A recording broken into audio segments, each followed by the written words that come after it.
Se quedó de pie en la nieve con las manos tras la cabeza, rodeado de rifles, y entonces se echó a reír. Los alemanes se quedaron paralizados. Uno gritó, otro levantó su arma. Pero el estadounidense siguió riendo, ahora más fuerte, mientras su aliento se elevaba en nubes blancas contra los árboles congelados. Y entonces, en menos de un minuto, 22 soldados enemigos estaban muertos. Era diciembre de 1944, en lo profundo de los bosques de Bélgica, y el frente occidental se había convertido en una pesadilla gélida.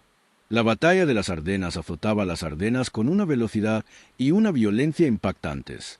Hitler lo había apostado todo en una última ofensiva, lanzando 3 ejércitos y más de 200.000 hombres a un asalto invernal sorpresa diseñado para dividir a las fuerzas aliadas en dos, recuperar el puerto belga de Amberes y forzar una paz negociada antes de que el ejército rojo pudiera acercarse por el este. Durante la primera semana, funcionó. Las unidades estadounidenses fueron superadas, rodeadas o repelidas en el caos. Las carreteras estaban congestionadas con camiones en retirada. Los puestos de mando estaban abandonados. Batallones enteros enmudecieron por radio. En algunos sectores, los panzer alemanes avanzaban sin oposición, con sus tripulaciones apenas creyendo en su propio éxito. Pero las Ardenas no fueron solo una batalla de blindados y artillería. También fueron una batalla de pequeños y desesperados encuentros en el bosque, donde escuadrones de infantería se topaban entre sí en la nieve, donde la supervivencia dependía de la rapidez mental y el coraje, y donde un solo hombre con un fusil podía cambiar el desenlace de un día entero. El soldado de primera clase James Jimi Hendrix era uno de esos hombres. De 23 años, delgado y enjuto, con una mandíbula afilada y ojos que apenas parpadeaban ni siquiera cuando las cosas se ponían feas. Provenía de un pequeño pueblo de Pensilvania, de esos lugares donde todos conocían tu nombre y tu oficio, donde creciste cazando ciervos en las colinas y arreglando tractores con tu padre. Jimmy se había unido al ejército a principios de 1943, no por patriotismo ni por aventura, sino porque el reclutamiento se acercaba de todos modos y pensó que mejor se adelantaba. Se entrenó en Fort Benning. Fue embarcado en Inglaterra en el verano del 44 y desembarcó en Francia 2 semanas después del día de como parte de la 28ª División de Infantería, una unidad que presenciaría algunos de los combates más duros de toda la guerra. Para diciembre, Jimmy llevaba 5 meses en combate.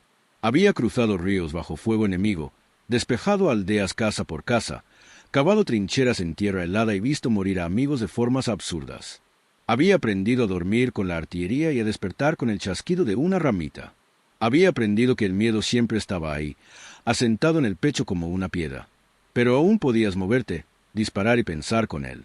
También había aprendido algo más oscuro y difícil de identificar, que en ciertos momentos, cuando todo salía mal y la muerte parecía inminente, la única respuesta que quedaba no era el pánico ni la oración, sino una especie de claridad fría e imprudente. En la mañana del 18 de diciembre, el pelotón de Jimmy avanzaba por un denso bosque cerca de la ciudad de Wiltz, intentando unirse a otra compañía que había quedado aislada durante el avance alemán. La nieve les llegaba hasta las rodillas en algunos tramos, y los árboles eran tan densos que la visibilidad se reducía a 20 o 30 metros. El pelotón avanzaba en una columna dispersa, con los fusiles listos, todos los hombres escudriñando las sombras.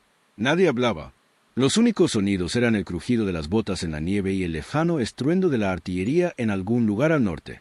Jimmy estaba cerca del centro de la columna, con su M1 Garand cruzado sobre el pecho, las manos entumecidas dentro de guantes de lana demasiado finos para ese frío. Respiraba a ráfagas cortas. Le dolían las piernas. Mantenía la vista fija en el hombre que tenía delante e intentaba no pensar en los puestos que estaban, en lo fácil que sería para una ametralladora enemiga abrir fuego desde los árboles y abatirlos a todos antes de que siquiera supieran de dónde venía el fuego. Y entonces sucedió. El explorador que iba en cabeza levantó el puño. La columna se detuvo. Silencio. Jimmy se esforzó por oír algo. Pasos, voces, el clic metálico de un cerrojo. Nada, solo el viento entre los pinos. El teniente al frente indicó a 2 hombres que avanzaran y revisaran el camino. Se apartaron del sendero, avanzando lentamente, con los rifles en alto. Fue entonces cuando aparecieron los alemanes. Salieron de entre los árboles a ambos lados, 20 o 30, quizá más, vestidos con camuflaje invernal blanco que los hacía casi invisibles contra la nieve. Habían estado esperando, atrincherados y ocultos, dejando que la columna estadounidense entrara directamente en la zona de aniquilación. Se oyeron gritos en alemán. Los rifles se alzaron. El explorador estadounidense que iba en cabeza intentó girar y recibió 2 disparos en el pecho antes de caer al suelo.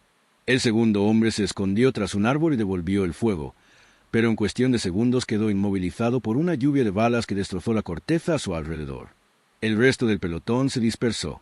Algunos hombres se tiraron a la nieve y empezaron a disparar. Otros corrieron de vuelta por el sendero. Jimmy se arrojó detrás de un tronco caído y levantó el rifle, pero no pudo ver un objetivo claro. Los alemanes avanzaban, acercándose desde múltiples direcciones, y los estadounidenses estaban superados en número y flanqueados. Fue una emboscada, limpia y brutal, y ya había terminado. Jimmy disparó 2 veces a una sombra que se movía entre los árboles. No supo si le dio a algo. A su alrededor, los hombres gritaban, algunos de dolor, otros de pánico. Un cabo cerca de Jimmy se levantó para lanzar una granada y recibió un disparo en el cuello. Se desplomó sin hacer ruido, mientras la sangre se extendía rápidamente por el suelo blanco.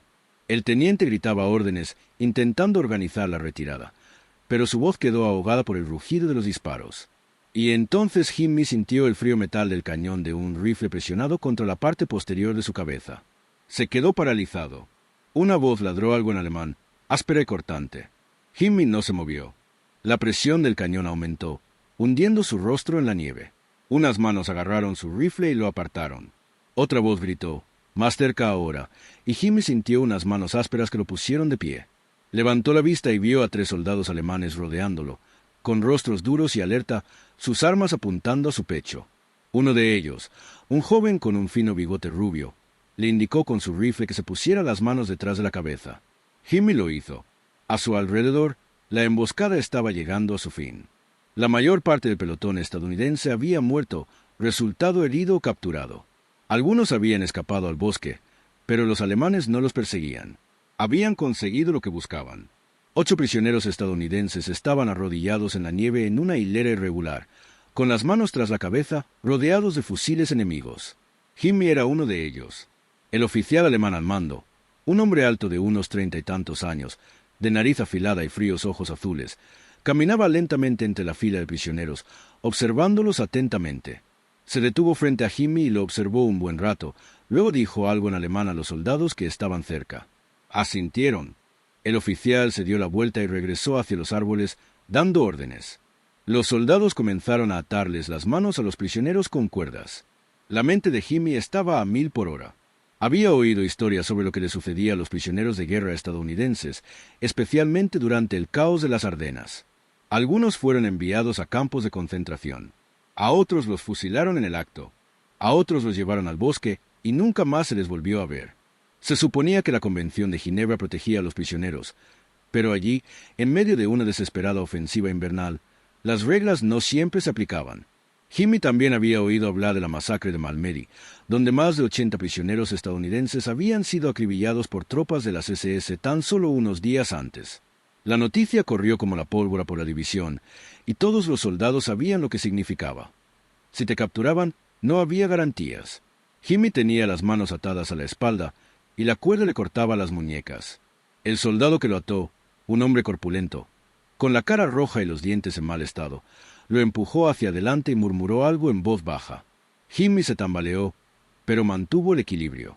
Los demás prisioneros estaban alineados a su lado, con el rostro pálido e inexpresivo por la conmoción. Uno de ellos, un chico de Ohio que no tendría más de 19 años, lloraba en silencio, con las lágrimas helándose en las mejillas. El oficial alemán regresó y dio otra orden. Los soldados alzaron sus fusiles y comenzaron a adentrarse en el bosque, alejándose del lugar de la emboscada, del camino, de cualquier posibilidad de rescate. Jimmy caminaba en silencio, hundiendo las botas en la nieve a cada paso, respirando agitadamente. Sabía cómo era aquello. Sabía a dónde iba. Marcharon unos 10 minutos, serpenteando entre los árboles hasta llegar a un pequeño claro rodeado de densos pinos. El oficial se detuvo y se giró para encarar a los prisioneros. Dijo algo en alemán, con voz monótona y serena, y los soldados formaron un semicírculo suelto alrededor de los estadounidenses, con los fusiles listos. El oficial sacó su arma, una Luye, y revisó la recámara. Miró a los prisioneros una vez más y luego asintió a sus hombres. Esto fue todo. Ejecución. Aquí y ahora.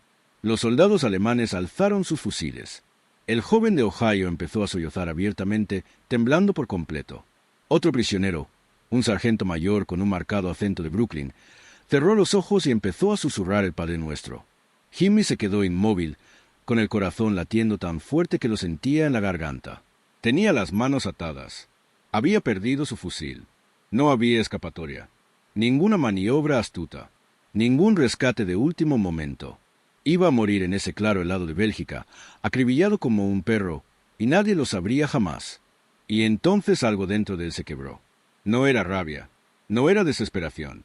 Era algo más frío y agudo, una claridad repentina e imprudente que atravesó el miedo como un cuchillo. Si iba a morir, no iba a morir mendigando. No iba a morir cabizbajo. Iba a morir bajo sus propias condiciones. Entonces Jimmy empezó a reír. Al principio fue silencioso, solo una risita baja que le salió por la nariz. Pero luego se hizo más fuerte, más profunda, una carcajada que resonó entre los árboles. El oficial alemán se detuvo. Los soldados bajaron ligeramente los fusiles, con la confusión reflejada en sus rostros. Uno de ellos le gritó algo a Jimmy, pero él no se detuvo. Se rió con más fuerza, con los hombros temblorosos y la cabeza echada hacia atrás, mirando al cielo. El oficial dio un paso al frente, con el rostro ensombrecido por la ira. Levantó su luya y la apuntó directamente a la frente de Jimmy. Le ladró una pregunta en alemán, exigiendo saber qué le hacía tanta gracia. Jimmy siguió riendo, con la mirada fija en el oficial, salvaje e intrépida. Y entonces, en ese único momento de vacilación, todo cambió. Detrás de los alemanes, ocultos entre los árboles justo al otro lado del claro, aparecieron 3 soldados estadounidenses más. Habían seguido la columna, avanzando en silencio por el bosque, y habían visto la ejecución a punto de ocurrir. Abrieron fuego. La primera ráfaga provino de una metralleta Thompson, un rugido estridente que rompió el silencio. 2 soldados alemanes cayeron al instante, desplomándose sobre la nieve. El resto giró, intentando localizar la amenaza, pero los tomó completamente desprevenidos. Una segunda ráfaga abatió a 3 más. El oficial se giró y disparó su luya a ciegas hacia los árboles, pero un disparo de fusil le dio en el pecho y cayó hacia atrás, con la pistola desprendida de su mano. Jimmy no dudó. Tenía las manos atadas, pero las piernas libres. Se abalanzó hacia adelante, golpeando con el hombro al soldado alemán más cercano, desequilibrándolo. El hombre se tambaleó y dejó caer el rifle. Jimmy lo pateó hacia los demás prisioneros y se giró, buscando otro objetivo. El claro se había convertido en caos. Los soldados alemanes gritaban, disparaban a los árboles, intentando reagruparse. Los 3 rescatistas estadounidenses seguían disparando, con fuego disciplinado y letal. Uno a uno, los soldados enemigos caían. Jimmy vio la luya del oficial tirada en la nieve a pocos metros de distancia. Cayó de rodillas, le dio la espalda al arma y la buscó a tientas con las manos atadas. Sus dedos se cerraron alrededor de la empuñadura. Giró el cuerpo, apuntó lo mejor que pudo y disparó 2 veces a un soldado alemán que alzaba su rifle hacia los árboles. Ambos disparos impactaron. El hombre se desplomó. El tiroteo duró menos de 40 segundos. Al terminar, 22 soldados alemanes yacían muertos o moribundos en la nieve. Los 3 rescatistas estadounidenses emergieron de entre los árboles, con los fusiles aún en alto, buscando nuevas amenazas. Uno de ellos, un sargento de rostro severo y una Thompson cruzada al pecho, se acercó rápidamente a los prisioneros y comenzó a cortarles las cuerdas con un cuchillo de combate. Fue el último en llegar hasta Jimmy. «¿Estás bien?», preguntó el sargento con voz tranquila y firme. Jimmy asintió, con las manos temblorosas al soltar las cuerdas. Bajó la mirada hacia la luya que aún sostenía entre los dedos, y luego los cuerpos esparcidos por el claro. Respiraba entrecortadamente. La adrenalina lo abandonaba, dejando tras sí un agotamiento vacío y tembloroso. «¿De qué carajo te reías?», preguntó el sargento. Jimmy lo miró fijamente un momento y luego negó con la cabeza. «No lo sé», dijo en voz baja. «Es que no iba a dejar que me vieran asustado». El sargento lo observó y asintió. «¿Qué listo?», dijo. «Los desequilibraste. Nos diste tiempo». Le dio una palmadita a Jimmy en el hombro. «Vamos, puede que haya más cerca». El pequeño grupo de supervivientes retrocedió rápidamente por el bosque, desandando sus pasos hacia las líneas aliadas. Jimmy recogió un fusil alemán de la nieve y lo llevó consigo. Su propio M1 se había perdido en algún lugar del lugar de la emboscada. Aún le temblaban las manos. Su mente repasaba una y otra vez los últimos minutos, las risas, los disparos, los cuerpos cayendo. Había estado segundos de morir, y ahora estaba vivo. No parecía real. Llegaron a las líneas estadounidenses 2 horas después, exhaustos y medio congelados. Jimmy fue informado por un oficial de inteligencia que quería saberlo todo sobre la emboscada, la unidad alemana, su número, sus movimientos. Jimmy respondió lo mejor que pudo, pero sus pensamientos seguían volviendo a ese momento en el claro, el momento en que se echó a reír. Todavía no entendía del todo por qué lo había hecho. Tal vez fue desafío, tal vez fue locura, tal vez fue lo único que le quedaba cuando el miedo no tenía otro refugio. La historia de lo sucedido se extendió rápidamente por la división. Los soldados que la oyeron no la creyeron del todo al principio. Un prisionero riéndose ante la posibilidad de ser ejecutado y luego sobreviviendo a una emboscada relámpago que mató a 22 soldados enemigos en menos de 1 minuto. Parecía sacado de una película, pero los 3 rescatadores lo confirmaron y los cuerpos seguían tendidos en ese claro, congelados en la nieve. Había sucedido. Jimmy recibió una estrella de bronce por sus acciones, aunque nunca sintió que la mereciera. Había sobrevivido, sí, pero no lo había planeado. Simplemente reaccionó. Los verdaderos héroes, pensó, eran los 3 hombres que habían salido de entre los árboles con las armas en mano, que se arriesgaron y dispararon para salvar 8 vidas. Pero la medalla llegó de todos modos, junto con una condecoración que mencionaba su valentía bajo fuego enemigo y su negativa a ceder ante la intimidación enemiga. Jimmy la aceptó en silencio y nunca volvió a hablar de ello. Permaneció con la 28ª División de Infantería durante el resto de las Ardenas, durante los brutales combates invernales que hicieron retroceder lentamente a los alemanes, durante el cruce del Rin y la ofensiva final hacia Alemania. Resultó herido 2 veces, una por metralla y otra por la bala de un francotirador que le rozó las costillas, pero persistió. Vio el fin de la guerra en mayo de 1945, de pie en una ciudad alemana en ruinas junto a miles de soldados, demasiado cansado para celebrar, demasiado aturdido para sentir algo. Al volver a casa, Jimmy no hablaba de la guerra. Su familia le hacía preguntas, pero él daba respuestas breves y cambiaba de tema. Regresó a la granja, se casó con una chica del pueblo vecino y pasó los siguientes 40 años criando ganado y reparando tractores. A veces tenía pesadillas, sueños en los que volvía a estar en aquel claro con las manos atadas y los rifles apuntándole al pecho. Pero tampoco hablaba de eso. No fue hasta la década de 1980, cuando un historiador local lo localizó y le pidió que hablara en un evento para veteranos, que Jimmy finalmente contó la historia completa de lo sucedido ese día en Bélgica. Para entonces tenía 62 años, canoso y curtido, y hablaba en voz baja, casi a regañadientes, como si le costara encontrar las palabras. Pero cuando llegó a la parte de la risa, su voz se fortaleció. «No fui valiente», dijo. «Estaba muerto de miedo. Pero pensé que si iba a morir, no iba a morir llorando. No iba a darles eso. Así que me reí. Y quizás eso es todo lo que significa la valentía.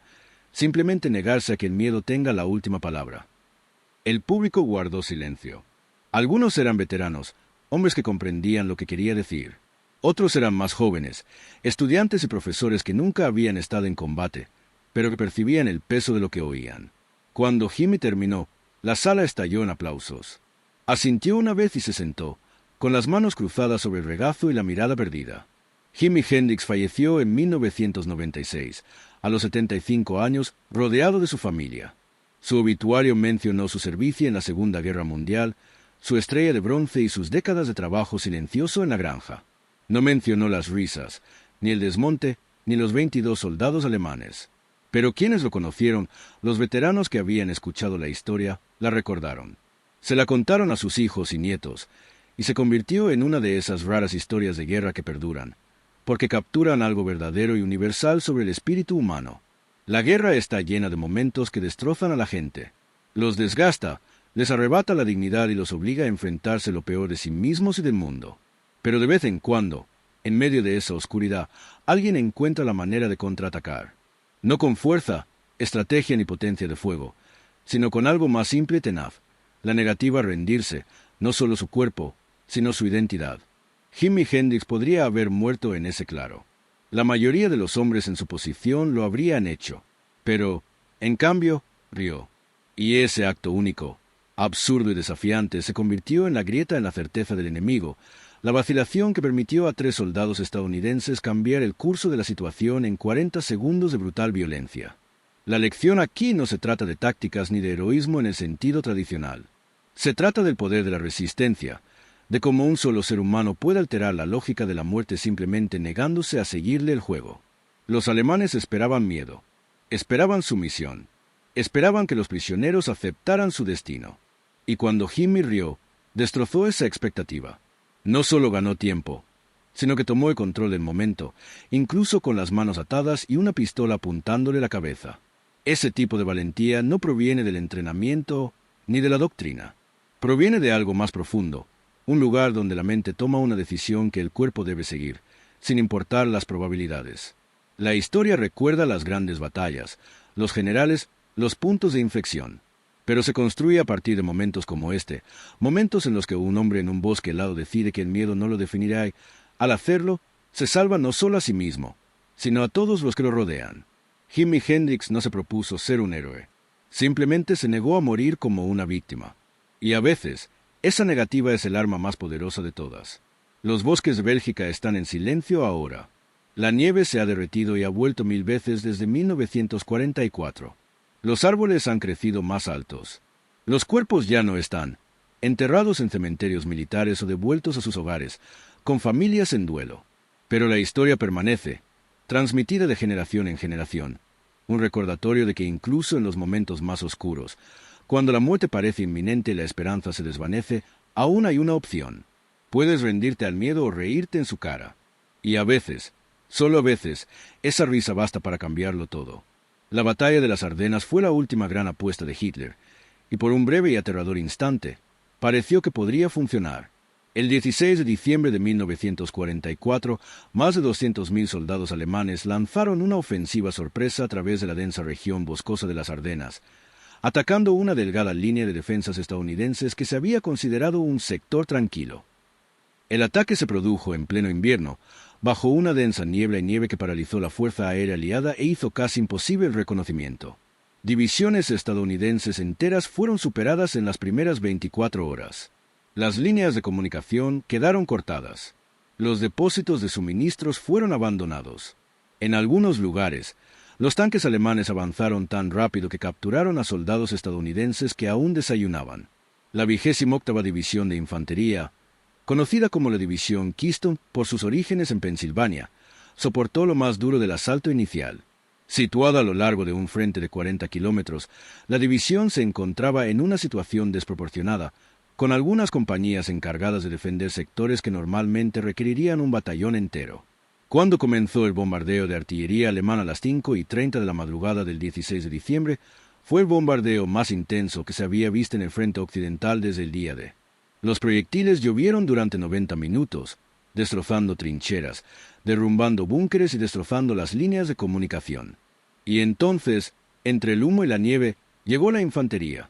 Miles de soldados alemanes con camuflaje invernal blanco, avanzando en oleadas, apoyados por panzers y cañones autopropulsados.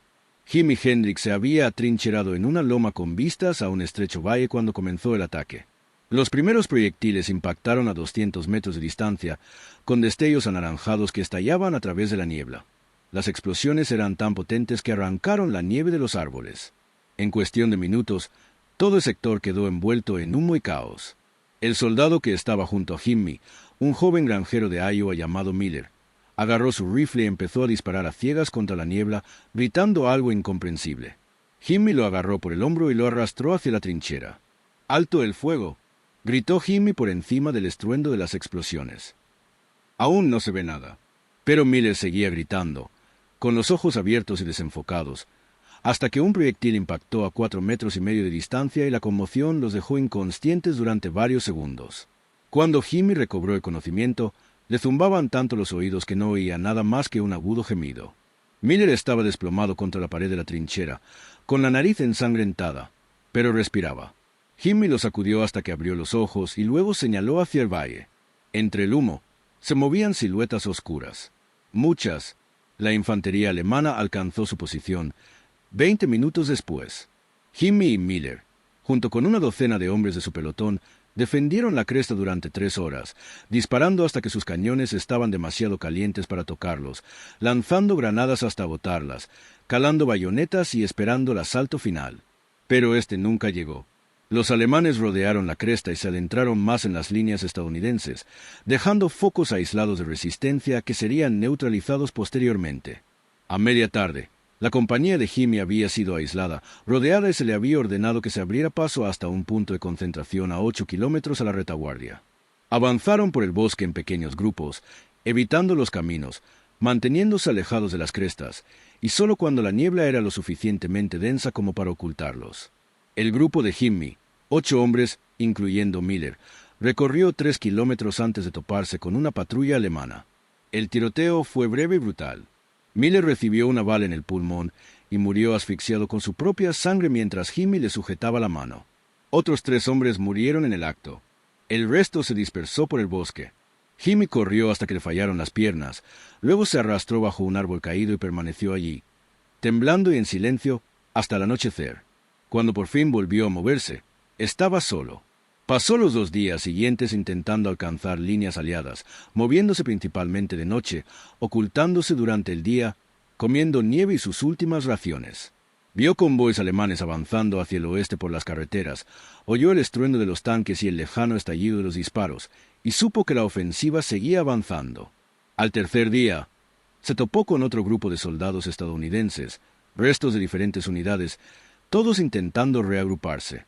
Así fue como terminó en la columna que cayó en la emboscada el 18 de diciembre. Los 3 soldados estadounidenses que salvaron a Jimmy y a los demás prisioneros formaban parte de un equipo de reconocimiento que seguía los movimientos alemanes por el bosque. Detectaron la emboscada, vieron cómo conducían a los prisioneros al claro, en un instante decidieron intervenir. El líder del equipo, el sargento Karl Dietrich, era un veterano de 32 años de Wisconsin que había combatido en el norte de África e Italia antes de ser transferido al frente europeo. Había presenciado suficiente guerra como para saber que la vacilación causaba muerte y no dudó aquella mañana en el claro. Años después, en una carta a Jimmy que se encontró entre sus efectos personales tras su muerte, Dietrich escribió: «Cuando te vi reír, pensé que te habías vuelto loco, pero luego me di cuenta de que nos estabas ganando tiempo. Los hiciste dudar, los dejaste inseguros, y en combate, la incertidumbre es un arma. Esos 3 o 4 segundos que nos diste marcaron la diferencia entre que todos murieran o vivieran. He visto muchas cosas valientes en mi vida, pero esa podría haber sido la más valiente». Jimmy nunca respondió a la carta, pero la guardó doblada en su billetera el resto de su vida. La conservó durante el resto de la guerra, su regreso a casa, su matrimonio y el nacimiento de sus hijos. Al morir, su hijo la encontró allí, amarillenta y frágil, con las arrugas casi desgastadas. El hijo no supo toda la historia hasta que empezó a investigar el servicio militar de su padre y localizó a los miembros supervivientes de la unidad de Jimmy. Fue entonces cuando las piezas encajaron. La batalla de las Ardenas duró 6 semanas. Para cuando terminó a finales de enero de 1945, los alemanes habían sido repelidos a sus posiciones iniciales, con más de 100.000 hombres, cientos de tanques y la menor capacidad restante para lanzar operaciones ofensivas. Los aliados sufrieron casi 90.000 bajas, incluyendo 19.000 muertos, lo que la convirtió en la batalla más sangrienta de la historia militar estadounidense. Pero el ejército alemán nunca se recuperó. Las Ardenas les partieron la espalda. En 4 meses, la guerra en Europa había terminado. Jimi Hendrix fue solo un soldado entre los cientos de miles que lucharon en ese infierno helado. Su historia no fue única en su brutalidad ni en su azar. La mayoría de los hombres que sobrevivieron a las Ardenas tenían historias similares de emboscada, captura, escape por los pelos y pura suerte. Pero lo que hizo perdurar la historia de Jimmy fue ese instante de desafío, esa risa inexplicable que convirtió una ejecución segura en un revés repentino. Se convirtió en una historia que otros soldados se contaban. Un recordatorio de que incluso cuando todo había salido mal, incluso cuando la muerte era inevitable, aún había espacio para un último acto de voluntad.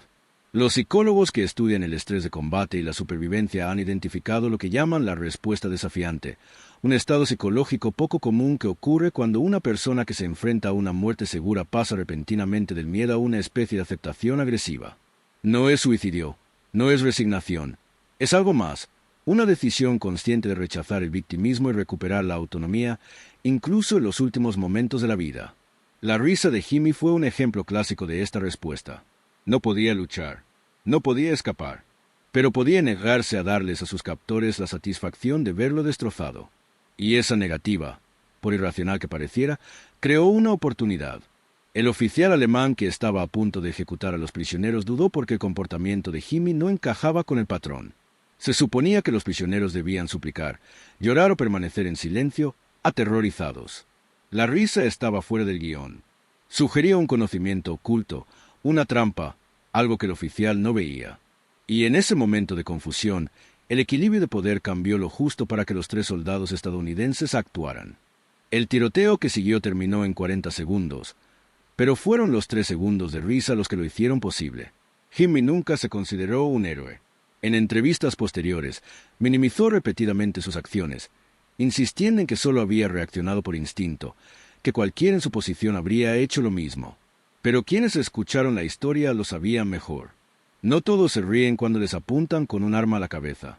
La mayoría se queda paralizada. Algunos suplican, algunos intentan huir.